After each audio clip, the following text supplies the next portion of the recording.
Question. Cot theta 7/8 అయితే వాడికి కావాల్సిన వాల్యూలు ఇవి. నీకు వాడు అడగని, వాడు ఏ క్వశ్చన్ అడగని, పైథాగరస్ థీరం పెట్టి రిమైనింగ్ కాట్ తీటా అంటే ట్యాన్ అంటే ఏంటన్నా ఆపోజిట్ బై ఎడ్జసెంట్. కాట్ అంటే reverse, adjacent by opposite. Adjacent value ఎంత 7, ఆపోజిట్ వాల్యూ ఎంత 8. ఈ వాల్యూ కావాలి మనకి. పైథాగరస్ థీరం ప్రకారం హైపోటనస్ కావాలంటే ఏం చేయాలా, వీడిని కలిపే √7² + 8². 7² అంటే 49, 8² అంటే 64, √113.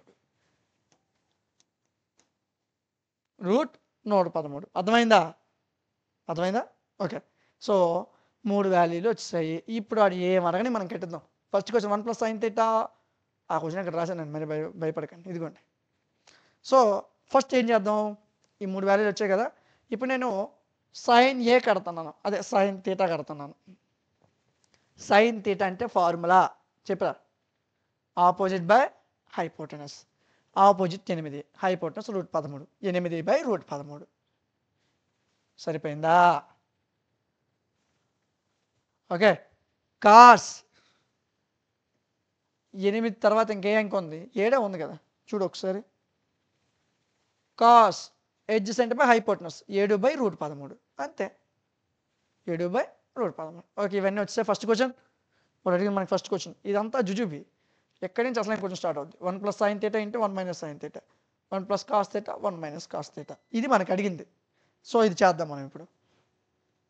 చూడన్నా, 1 + sin θ × 1 - sin θ ఇది ఎలా ఉంది ఒకసారి అబ్జర్వ్ చేయి. a + b × a - b అలా ఉంది. అంటే a² - b², 1² - sin² θ, 1² - sin² θ అంటే 8/√13². Next 1² - cos² θ 7/√13². 1² అంటే 1 మైనస్ 8² 64, రూట్కి స్క్వేర్కి పోతే 113. నెక్స్ట్ 1² 1 మైనస్ 7² 49, √13² స్క్వేర్కి రూట్కి పోతే 113.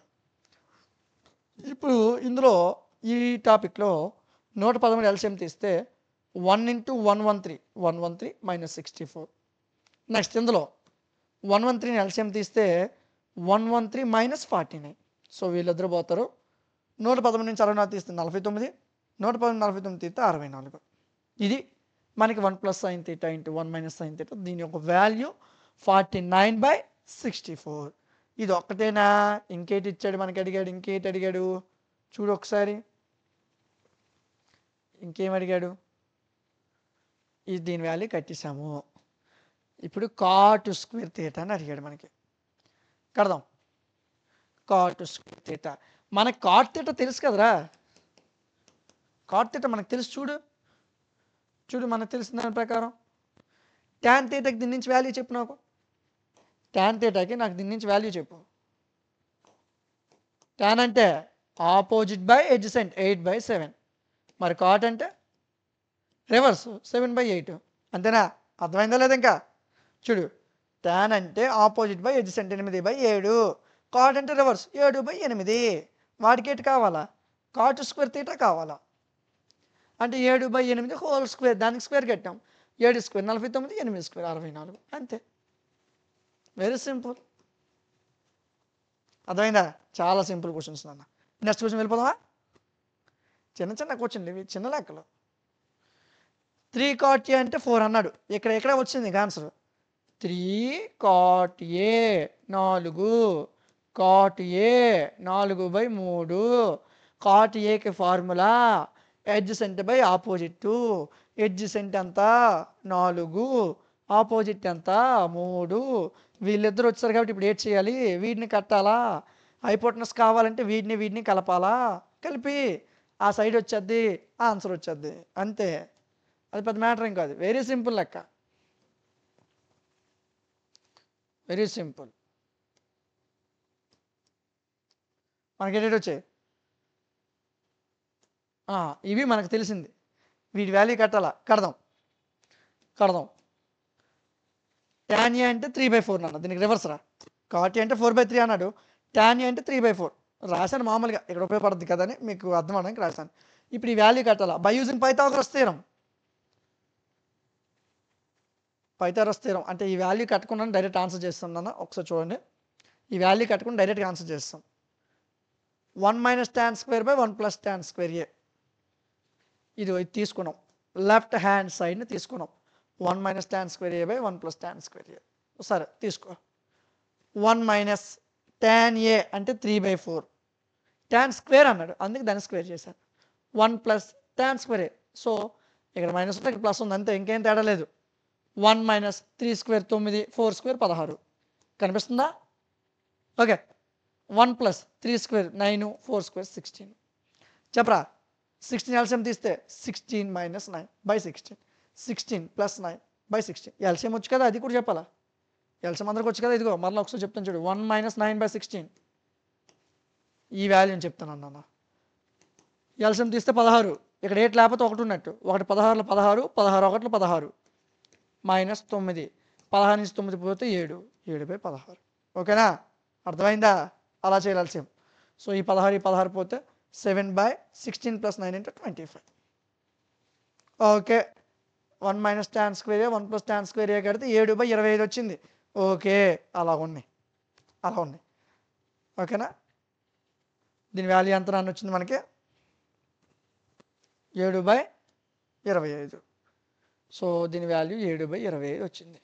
నెక్స్ట్ ఇప్పుడు దీని వాల్యూ కట్టాలా. ఇదిగో cos square A minus sine square A value కట్టాలా. కడదాం. అసలు కాస్ స్క్వేర్ ఏ సైన్ స్క్వేర్ ఏ కట్టాలంటే మనకి అటు వాల్యూలు తెలియాలి కదా. ఫస్ట్ మనకి అటు వాల్యూలు తెలియాలి కదా, అవే కడదాం. సైన్ ఏ అంటే 3/5. మనం ఇక్కడ పైథాగరస్ థీరం కట్టుకున్నా డైరెక్ట్గా ఆన్సర్ రాస్తాం. ఈ వాల్యూ 5 అని డైరెక్ట్గా రాస్తాం. పైథాగరస్ థీరం కడితే 3 స్క్వేర్ ప్లస్ 4 స్క్వేర్ √9 ప్లస్ 16 అంటే √25 5. పైథాగరస్ థీరం కట్టుకున్న డైరెక్ట్ వాల్యూ రాస్తాం. ఇక్కడ ఇది 5 అని డైరెక్ట్ వాల్యూ రాస్తాను. సో మీరు పైథాగరస్ థీరం కట్టి రాస్తారని రాయొచ్చు, లేదా డైరెక్ట్గా అయినా రాసివచ్చు, ప్రాబ్లం ఏం లేదు. ఇది 5. ఓకే. సరే, ఇప్పుడు దీని ప్రకారం నాకు సైన్ ఏ కావాలి. సైన్ ఏ అంటే ఆపోజిట్ బై హైపోటనస్ అంటే ఎంతనన్నా 3/5. Cos A adjacent by hypotenuse 4/5.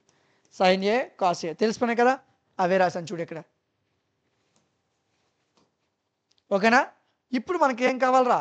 ఇప్పుడు మనకి cos square A minus sine square A, అదే కదా కావాలి. క్వశ్చన్లో అదే అడిగాడా చూడు ఒకసారి. Cos square A minus sine square A, అర్థమవుతుందా? ఓకే, కట్టేద్దాం, దాన్ని కట్టేద్దాం. వెరీ ఈజీరా.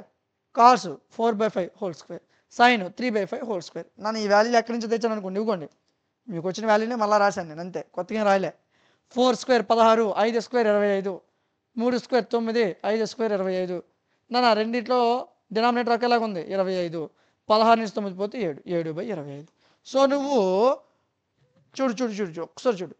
ఈ వాల్యూ కట్టినా 7/25 వచ్చింది, ఈ వాల్యూ కట్టినా 7/25 వచ్చింది. దీన్ని బట్టి ఏం చెప్పచ్చు? వీడు ఈక్వలే. అంతే, అయిపోయింది క్వశ్చన్. చాలా సింపుల్ రా, పెద్ద కష్టమేం కాదు, వెరీ ఈజీ.